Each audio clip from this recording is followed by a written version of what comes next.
বললেন রমজানে গুনাহ মাফের তিনটা অফার আল্লাহ সুবহানাহু ওয়া তাআলা আপনাকে আমাকে দান করেছেন। প্রথম অফার সহিহ বুখারী, মান সামা রমাজানা ঈমানান ওয়া ইহতিসাবান গুফিরা লাহু মা তাকাদ্দামা মিন যামবি। যেই ব্যক্তি ঈমানের সাথে সওয়াবের আশায় রমজান মাসের গোটা রমজান মাসে সে সিয়াম পালন করে, আমি আল্লাহ সুবহানাহু ওয়া তাআলা তার অতীতে যত গুনাহ ছিল সব গুনাহকে মোচন করে দেব, বলুন সুবহানাল্লাহ। দ্বিতীয় অফার, মান কামা রমাজানা ঈমানান ওয়া ইহতিসাবান গুফিরা লাহু মা তাকাদ্দামা মিন যামবি। যেই ব্যক্তি ঈমানের সাথে সওয়াবের আশায় তারাবির সালাত আদায় করে, তার জন্য আমি আল্লাহ সুবহানাহু ওয়া তাআলা অতীতের সকল গুনাহকে মাফ করে দেব, সুবহানাল্লাহ। তৃতীয় অফার, মান কামা লাইলাতুল কদরি ঈমানান ওয়া ইহতিসাবান গুফিরা লাহু মা তাকাদ্দামা মিন যামবি। যেই ব্যক্তি রমজানের শেষ দশকে লাইলাতুল কদরের রাত্রে উদ্দেশ্যে রাত্রে জাগরণ করে ঈমানের সাথে সওয়াবের আশায়, ওই ব্যক্তির সকল গুনাহ খাতাকে আমি আল্লাহ সুবহানাহু ওয়া তাআলা মোচন করি। সম্মানিত উপস্থিতি, আল্লাহ সুবহানাহু ওয়া তাআলার কাছে শুকরিয়া যে আল্লাহ সুবহানাহু ওয়া তাআলা আমাদেরকে জীবন দান করেছেন, যে আল্লাহ সুবহানাহু ওয়া তাআলা আমাদেরকে জীবন দান করেছেন। জীবন দান করার পরে আমাদেরকে ঈমানের সাথে চলার তৌফিক দিয়েছেন। এই জন্যে আমরা আল্লাহ সুবহানাহু ওয়া তাআলার কাছে সবসময় একটা দোয়া করব, আল্লাহ রাব্বুল আলামিন যে ঈমানের মতন মহান সম্পদ আপনাকে আমাকে দান করেছেন, সেই সম্পদ যেন সব সময় আপনার আমার ভিতরে থাকে, এটা যেন রেখে আমি চলাচল করতে পারি, সেই তৌফিক আল্লাহ সুবহানাহু ওয়া তাআলা আমাদের সকলকে দান করুক। কারণ আজ থেকে 1450 বছর আগে আমাদের নবী মুহাম্মদ সাল্লাল্লাহু আলাইহি ওয়াসাল্লাম আমাদেরকে জানিয়েছেন যে আখেরি জামানায় আমার উম্মতের এমন অবস্থা হবে, ঈমান রাখাটা এতটা কষ্টকর হবে, জ্বলন্ত আঙ্গার হাতে রাখা যতটা কষ্টকর, এর চাইতেও তাদের জন্য বেশি কষ্টকর হবে। সকালবেলায় তারা ঈমান আনবে, বিকেলবেলায় তাদের ঈমান চলে যাবে, বিকেলবেলায় ঈমান আসবে তো সকালবেলায় চলে যাবে। এই জন্যে আমরা আল্লাহ সুবহানাহু ওয়া তাআলার কাছে দোয়া করব, আমাদের কথা, আমাদের কাজ, আমাদের কর্ম, আমাদের ইবাদত, আমাদের যাপিত জীবনের ক্ষেত্রে কখনোই যেন এমন কিছু প্রকাশ না পাই যেটা আমাদের ঈমানের অন্তরায় হয়ে দাঁড়ায়। সম্মানিত উপস্থিতি, তাই আমরা বলতেছিলাম শাবান মাস প্রায় শেষের দিক, আসতেছে পবিত্র মাহে রমজান মাস। মুমিনের জন্য একটি অত্যন্ত আনন্দের বিষয়। মুমিন দুনিয়ার জীবনে যতই কষ্টে থাকুক, মুমিন দুনিয়ার জীবনে যতই বিপদে থাকুক, মুমিন দুনিয়ার জীবনে যতই দুশ্চিন্তার মধ্যে ভুগুক, মুমিন দুনিয়ার জীবনে যতই পেরেশানির মধ্যে থাকুক, যদি সে সুযোগ পায় আল্লাহ সুবহানাহু ওয়া তাআলার সন্তুষ্টি অর্জনের, যদি সে সুযোগ পায় তার নেকির পাল্লা বৃদ্ধি করার, ভারী করার, যদি সে সুযোগ পায় তার অপরাধগুলোকে বিশেষভাবে মোচন করে নেওয়ার, তাহলে এটি হচ্ছে মুমিনের জন্যে অত্যন্ত আনন্দের বিষয়, সৌভাগ্যের বিষয়, সুসংবাদের বিষয়। সুতরাং আমরা জানছি অতি শীঘ্রই কয়েকদিন পরেই আমরা পেয়ে যাব পবিত্র মাহে রমজানের মোবারক। সম্মানিত সমবেত মসজিদের মুসল্লিবৃন্দ, রমজান মাস এটি সাধারণ মাস নয়। এই মাসকে বলা হয় শাহরুল কোরআন, কোরআন নাজিলের মাস। এই মাসকে বলা হয় শাহরুত তাকওয়া, তাকওয়া অর্জনের বিশেষ মাস। এই মাসকে বলা হয় শাহরুল জান্নাহ, জান্নাতের পথ নিশ্চিত করে নেওয়ার বিশেষ মাস। এই মাসকে বলা হয় শাহরুর রহমান, আল্লাহ রাব্বুল আলামিনের বিশেষ রহমতের মাস। এই মাসকে বলা হয় শাহরুল আল মাগফিরাহ, আল্লাহ সুবহানাহু ওয়া তাআলার কাছে বিশেষ ক্ষমা লাভের মাস। এই মাসকে বলা হয় শাহরুল আন নাজাত, জাহান্নাম থেকে মুক্তি পাওয়ার বিশেষ একটা মাস। এই মাসকে বলা হয় শাহরুর আশ-শাফাআত। আখিরাতে শাফাআত পাওয়া যাবে এমন কর্ম সাধনের একটি বিশেষ মাস হলো এই রমজান মাস। সম্মানিত সমবেত মসজিদের মুসল্লিবিন্দু, এত সৌভাগ্য, এত সুসংবাদ একত্রিত হয়েছে, এমন মাস পাওয়া কঠিন বিধায় সুতরাং আমরা যারা আমাদের জীবনে এই মাসকে পাব, সত্যি আমরা সৌভাগ্যবান, আমরা ধন্য, আমরা আল্লাহ সুবহানাহু ওয়া তাআলার নৈকট্য পাওয়ার কাছাকাছি পৌঁছে গেছি। সৌভাগ্যবান প্রকৃতপক্ষে হব যদি এই রমজানকে আমরা কাজে লাগাতে পারি, যদি এই রমজানকে আমরা কাজে লাগাতে পারি, সাহাবায়ে কেরাম রাদিয়াল্লাহু আনহুর মতন আদর্শ গড়ে তুলব। সাহাবায়ে কেরাম রাদিয়াল্লাহু আনহু এই পবিত্র রমজান মাস আসার জন্য তারা প্রায় 6 মাস যাবৎ আল্লাহ সুবহানাহু ওয়া তাআলার কাছে ক্ষমা চাইতেন। রমজান মাস পাওয়ার পরেও হয়তো আমাদের কিছু ভুল ত্রুটি হয়েছে, রমজানের বিশেষ সিয়াম পিয়াম, বিশেষ ইবাদত হয়তো কোনো রকমের ঘাটতি রয়েছে, এগুলোকে পরিপূর্ণ করে নেওয়ার জন্যে তারা আল্লাহ সুবহানাহু ওয়া তাআলার কাছে 2 হাত তুলে ক্ষমা চাইতেন, কান্না করতেন। আবার বাকি 6টা মাস তারা আল্লাহ সুবহানাহু ওয়া তাআলার কাছে আশা ব্যর্থ করে কান্না করতেন যে আবার যেন এই রমজানকে আমরা পাই এবং রমজানকে পেয়ে যেন আমরা সত্যিকারের ভাবে উপকৃত হতে পারি। সম্মানিত উপস্থিতি, আমরা কিছুদিন পরেই পেয়ে যাব পবিত্র মাহে রমজান। আল্লাহ তুমি আমাদের কবুল করুন, আমরা রমজান মাস পাবো ইনশাআল্লাহ। এই মাস হলো কোরআন নাজিলের মাস। আল্লাহ সুবহানাহু ওয়া তাআলা তিনি তিনার পবিত্র কোরআন মাজিদের মধ্যে বলছেন, শাহরুর রমাদান আল্লাযী উনজিলা ফীহিল কোরআন। এ হলো সেই মাস যেই মাসে আমি আল্লাহ সুবহানাহু ওয়া তাআলা এই পবিত্র গ্রন্থটিকে অবতীর্ণ করেছি। এ হলো সেই মাস যেই মাসে আমি আল্লাহ সুবহানাহু ওয়া তাআলা এই পবিত্র কোরআন মাজিদকে অবতীর্ণ করেছি।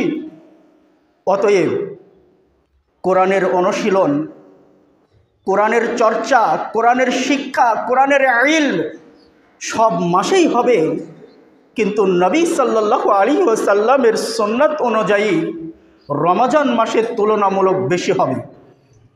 বিখ্যাত সাহাবী আব্দুল্লাহ ইবনে আব্বাস রাদিয়াল্লাহু আনহু, যাকে বলা হয় রাইসুল মুফাসসিরিন, মুফাসসিরদের তাফসীর কারকদের সর্দার যাকে বলা হয়, যার জন্য আল্লাহ রাসূল সাল্লাল্লাহু আলাইহি ওয়াসাল্লাম স্পেশালভাবে দোয়া করেছিলেন যে আল্লাহ তুমি ইবনে আব্বাস রাদিয়াল্লাহু আনহুকে দ্বীনের হিকমা, কোরআন মাজিদের সঠিক জ্ঞান দান করো।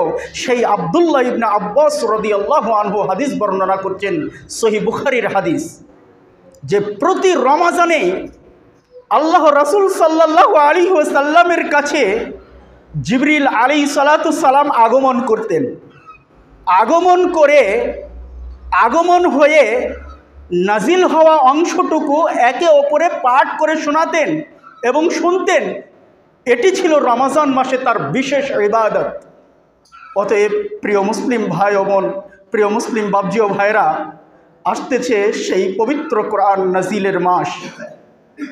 এই মাস হলো আশ-শাহরুত তাকওয়া। আল্লাহ সুবহানাহু ওয়া তাআলা বললেন, ইয়া আইয়ুহাল্লাযীনা আমানু কুতিবা আলাইকুমুস সিয়াম কামা কুতিবা আলাল্লাযীনা মিন ক্বাবলিকুম লাআল্লাকুম তাত্তাকুন। ওহে যারা ঈমান এনেছো, আমি তোমাদের উপর রোজাকে, সিয়ামকে ফরজ করেছি যেমন তোমাদের পূর্বের মানুষদের উপর ফরজ ছিল, যাতে তোমরা মুত্তাকি হতে পারো, যাতে তোমরা পরহেজগার হতে পারো, যাতে তোমরা তাকওয়াবান হতে পারো, যাতে তোমরা তোমাদের জান্নাতের পথকে নিশ্চিত করে নিতে পারো, যাতে তোমরা জাহান্নাম থেকে বাঁচতে পারো, যাতে তোমরা গুনার সাগরে হাবুডুবু খাচ্ছ সেই গুনার সাগর থেকে যাতে তোমরা উঠে আসতে পারো, যাতে তোমরা তোমাদের ঈমানের প্রকৃত স্বাদ পেতে পারো, এই জন্য আমি দিয়েছি রমজান মাস। সুবহানাল্লাহ। কারণ ইমানের প্রকৃত স্বাদ আস্বাদন সেই ব্যক্তি করে। সহিহ মুসলিমের একটি হাদিস আছে, 44 নম্বর হাদিস, মিসকাতের মধ্যে পাবেন 9 নম্বর হাদিস। রাসূল সাল্লাল্লাহু আলাইহি ওয়াসাল্লাম বলতেছেন, যাকাত আমাল ঈমান, ওই ব্যক্তি ইমানের প্রকৃত স্বাদ আস্বাদন করেছে, ওই ব্যক্তি ইমানের প্রকৃত স্বাদ পেয়েছে। মান রাদিয়া বিল্লাহি রব্বাও, যেই ব্যক্তি আল্লাহ সুবহানাহু ওয়া তাআলাকে রব হিসাবে পেয়ে সন্তুষ্টি হয়েছে। ওয়াবিল ইসলামে দীনান, এবং যেই ব্যক্তি ইসলামকে দিন হিসাবে পেয়ে সন্তুষ্টি হয়েছে। ওয়াবি মুহাম্মাদিন রাসূলান, এবং যেই ব্যক্তি মুহাম্মদ সাল্লাল্লাহু আলাইহি ওয়াসাল্লামকে রাসূল হিসাবে পেয়ে সন্তুষ্টি হয়েছে। সহিহ মুসলিমের হাদিস 44 নম্বর এবং মিসকাতের মধ্যে পাবেন 9 নম্বর হাদিস। সম্মানিত উপস্থিতি, তাহলে দেখুন, রব হিসাবে আল্লাহকে পেয়ে, দিন হিসাবে ইসলামকে পেয়ে, নবী বা রাসূল হিসাবে মুহাম্মদ সাল্লাল্লাহু আলাইহি ওয়াসাল্লামকে পেয়ে যেই ব্যক্তি সন্তুষ্টি, ওই ব্যক্তি ইমানের প্রকৃত স্বাদ আস্বাদন করেছে। এই জন্য আল্লাহ সুবহানাহু ওয়া তাআলা বললেন, ইয়া আইয়ুহাল্লাযীনা আমানু কুতিবা আলাইকুমুস সিয়াম কামা কুতিবা আলাল্লাযীনা মিন ক্বাবলিকুম লাআল্লাকুম তাত্তাকুন। আশা করা যায় সিয়াম পালনের মাধ্যমে তোমরা মুত্তাকি হতে পারবে, আর মুত্তাকি হলে আপনাদের জন্য জান্নাত নিশ্চিত হবে। এই জন্যই তো রমজান মাস হলো জান্নাতের একটি বিশেষ মাস। সহিহ বুখারীর একটি হাদিসে এসেছে, যখন রমজান মাস শুরু হয়, ইজা দাখালা রমজান, যখন রমজান মাস শুরু হয়, ফুতিহাত আবওয়াবুল জান্নাহ, জান্নাতের সমস্ত দরজাগুলোকে খুলে দেওয়া হয়। বিশেষ করে জান্নাতে এমন একটা দরজা যাকে বলা হয় আর রায়্যান, সেই রায়্যান দিয়ে শুধু সিয়াম পালনকারী ব্যতীত অন্য কেউ প্রবেশ করতে পারবে না। সেই জান্নাতটা এমন একটা জান্নাত, শুধুমাত্র যারা সিয়াম পালন করবে তাদের জন্য আমি আল্লাহ সুবহানাহু ওয়া তাআলা স্পেশাল জান্নাত রেডি করে রেখে দিয়েছি। সিয়াম পালনকারী ব্যতীত অন্য কোনো মানুষ সেখানে প্রবেশ করতে পারবে না। সম্মানিত দিনী ভাই, সেই সুযোগটাও নেওয়ার সুযোগ হচ্ছে রমজান মাস। এই জন্যে রমজান মাস হলো বিশেষ রহমতের মাস। শুধু প্রথম 10 দিন রহমত নয়, অনেক আলেম ওলামা বলে থাকে প্রথম 10 দিন রহমত, দ্বিতীয় 10 দিন মাগফিরাত, তৃতীয় 10 দিন ক্ষমা। কিন্তু আল্লাহ রাসূল সাল্লাল্লাহু আলাইহি ওয়াসাল্লাম বলতেছেন, সহিহ বুখারীর হাদিস, গোটা মাসটাই হলো বিশেষ রহমতের মাস। কারণ রাসূল সাল্লাল্লাহু আলাইহি ওয়াসাল্লাম আবারও বলতেছেন, ইজা দাখালার রমাজান, যখন রমজান মাস কাছাকাছি চলে আসে, যখন রমজান মাস শুরু হয়, ফুতিহাত আবওয়াবুর রাহমা, তখন আল্লাহ সুবহানাহু ওয়া তাআলার বিশেষ রহমতের দরজা সমূহগুলোকে খুলে দেওয়া হয়। সুতরাং বোঝা যাচ্ছে গোটা মাসটাই হলো বিশেষ রহমতের মাস, গোটা মাসটাই হলো বিশেষ রহমতের মাস। এই জন্য রাসূল সাল্লাল্লাহু আলাইহি ওয়াসাল্লাম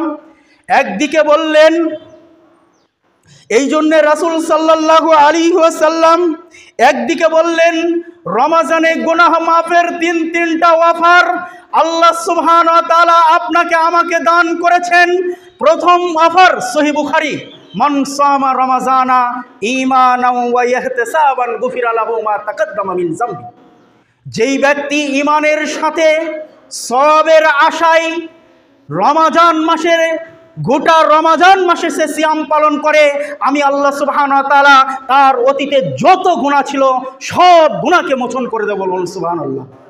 দ্বিতীয় অফার, মান কামা রমাজানা ঈমানাও ওয়া ইহতিসাবান গুফিরা লাহু মা তাকাদ্দামা মিন যামবি। যেই ব্যক্তি ঈমানের সাথে সওয়াবের আশায় তারাবির সালাত আদায় করে, তার জন্য আমি আল্লাহ সুবহানাহু ওয়া তাআলা অতীতের সকল গুনাহকে মাফ করে দেব, সুবহানাল্লাহ।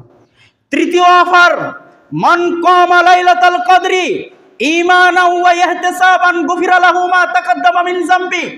যেই ব্যক্তি রমজানের শেষ দশকে লাইলাতুল কদরের রাত্রে জাগরণ করে ঈমানের সাথে সওয়াবের আশায়, ওই ব্যক্তির সকল গুনাহ খাতাকে আমি আল্লাহ সুবহানাহু ওয়া তাআলা মোচন করে দিই।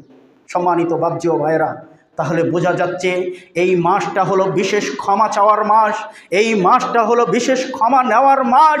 এই জন্যে আল্লাহ রাসূল সাল্লাল্লাহু আলাইহি ওয়াসাল্লাম খুব কঠিনভাবে বলেছেন, আল্লাহ রাসূল সাল্লাল্লাহু আলাইহি ওয়াসাল্লাম খুব কঠিনভাবে বলেছেন, রাগিমা আনফু রজুলিন, রাগিমা আনফু রজুলিন, ওই ব্যক্তির জন্যে তিরস্কার, ওই ব্যক্তির জন্যে নিন্দা, ওই ব্যক্তির জন্য ধিক্কার, ওই ব্যক্তির জন্য লাআনাত, ওই ব্যক্তির নাম ধুলাই মলিন হোক যেই ব্যক্তি রমাজান মাসকে পেল এবং রমাজান মাস তার কাছ থেকে আস্তে আস্তে আস্তে বিদায় নিল, অথচ সে তার জীবনের গুনাহকে মোচন করে নিতে পারল না। সেই ব্যক্তির জন্য তিরস্কার, সেই ব্যক্তির জন্য লানাত, সেই ব্যক্তির জন্য ধিক্কার, সেই ব্যক্তির নাম ধুলাই মলিন হয়ে যাক। আল্লাহ রাসূল সাল্লাল্লাহু আলাইহি ওয়াসাল্লাম খুব কঠিনভাবে হুঁশিয়ার করে গোটা পৃথিবীর মানুষকে জানিয়ে দিলেন। সম্মানিত দিনী ভাই, তাহলে এ হাদিস থেকে বোঝা যাচ্ছে রমাজান মাস হলো ক্ষমা লাভের মাস, রমাজান মাস হলো আমাদের পাপের গুনাহগুলোকে ঢেকে দেওয়ার মাস, রমাজান মাস হলো জান্নাত নিয়ে নেওয়ার মাস, রমাজান মাস হলো বিশেষ রহমতের মাস। রমাজান মাস এমন একটা মাস যেই মাসে আল্লাহ সুবহানাহু ওয়া তাআলা শয়তানগুলোকে জিঞ্জির দ্বারায় বেঁধে রেখে দেয়, সেই হলো রমাজান মাস। এটা গোটা মাসটাই হচ্ছে বিশেষ রহমতের মাস। সম্মানিত দিনী ভাই, এখান থেকে আমরা বক্তব্য শেষ করে দেব, যেহেতু টাইম সংকীর্ণ, তাই আল্লাহ সুবহানাহু ওয়া তাআলার কাছে আমরা দোয়া করব। আয় আল্লাহ রাব্বুল আলামিন, আমরা অনেক ভাইকে বাবজিকে, বোনকে, মাকে হারালাম আল্লাহ, যারা মনে করেছিল এই রমাজানে আমি সিয়াম পালন করব। তারা কিন্তু আজ পৃথিবীতে নাই, তারা দুনিয়া ছেড়ে নাফরার দেশে চলে গেছে। কিন্তু তারা কি আজ ভাবতে পেরেছিল যে আমি কাল গাড়ি অ্যাক্সিডেন্টে মারা যাব? তারা কি ভাবতে পেরেছিল যে আজ আমি স্ট্রোক করে মারা যাব? তারা কি ভাবতে পেরে